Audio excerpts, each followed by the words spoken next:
Now I'm going to try to answer the question how to make your Wi-Fi faster and better. A gadget's only as good as its internet connection. Few things drive you crazier than a stuttery pub session or an episode of Game of Thrones streaming on one. Whole thing. Word. You probably don't think much about your router though. And yet, by the time you've connected a family's worth of phones and tablets plus your laptop, Roku, Xbox, smart fridge, doorbell, and thermostat, you've stressed out that Netgear RTX A6 something you bought at a Circuit City in 2008. You remember your router, right? The one stashed in a closet somewhere, forgotten until the Comcast guy tells you to unplug it. You can do better, and so can your Wi-Fi. Luckily, getting faster internet requires nothing more than some light interior decoration and a few strings of numbers that we swear we're not using to hack you. Or if you're into upgrades, you can solve your problem with one credit card swipe. So it's update, upgrade. Believe it or not, routers finally feature upgrades worth the price. Mesh networks, as they're known, use two or more boxes to create a larger, more capable range of coverage. You can connect more devices and get internet in more places. Plus, most of these new devices are smart enough to choose the right channels and bands to keep your internet running smoothly. Buy an eRoll or Google Wi-Fi or maybe a Plum, and in 5 minutes you'll have a dramatically better home setup. Don't want to drop $300. Okay, at least make sure you're running the latest version of your router's firmware. Every router works slightly differently, but a quick Google search will show you how to get in, and quick update will ensure you're getting the best performance and the most security. Location, location, location. The short wavelengths used by Wi-Fi routers don't do well with walls, floors, doors, couches, and carpets.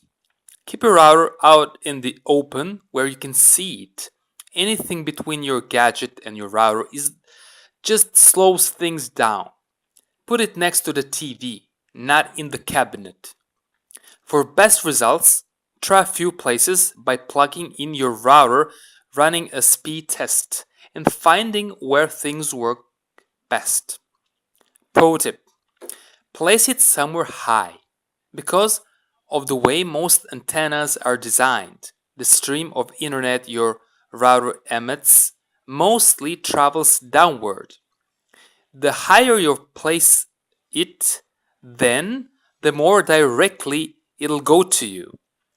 Kitchen counters are good places, or if you're really after that low latency goodness, stick the thing to your ceiling. It's like a chandelier.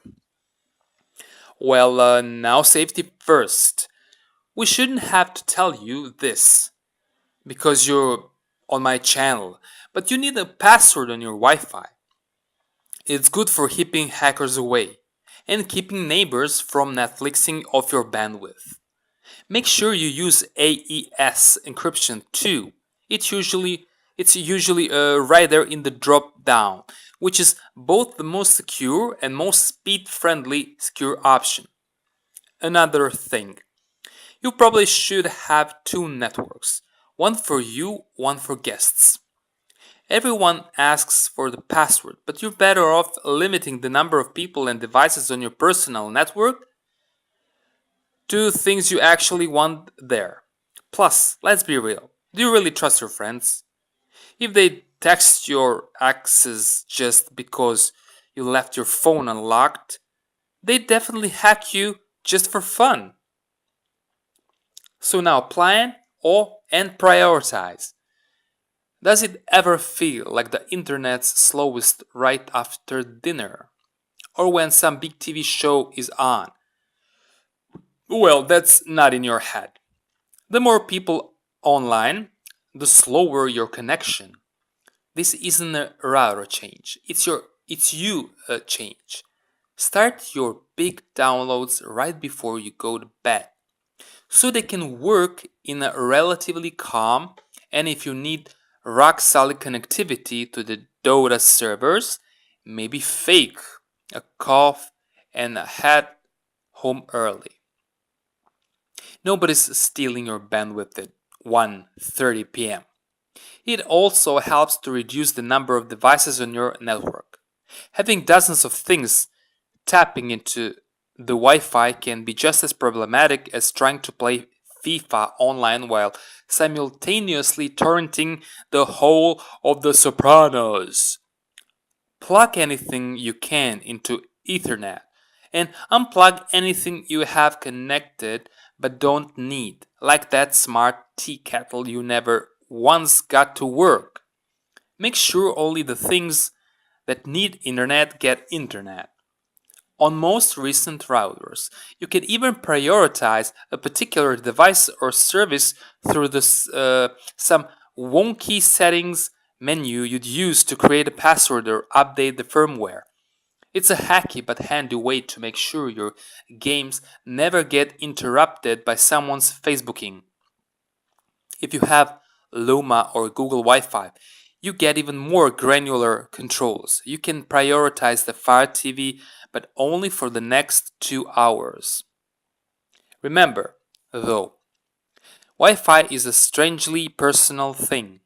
Performance depends on where you are, what the walls are made of, when your microwave was manufactured, and whether the guy who laid the cables did it right. You never see the speeds advertised on the box, but without trying very hard, you can make the situation much better. And with a new set of routers now, your network can be ready for the next time you come back from Home Depot with a car full of smart home stuff. You know that's happening soon.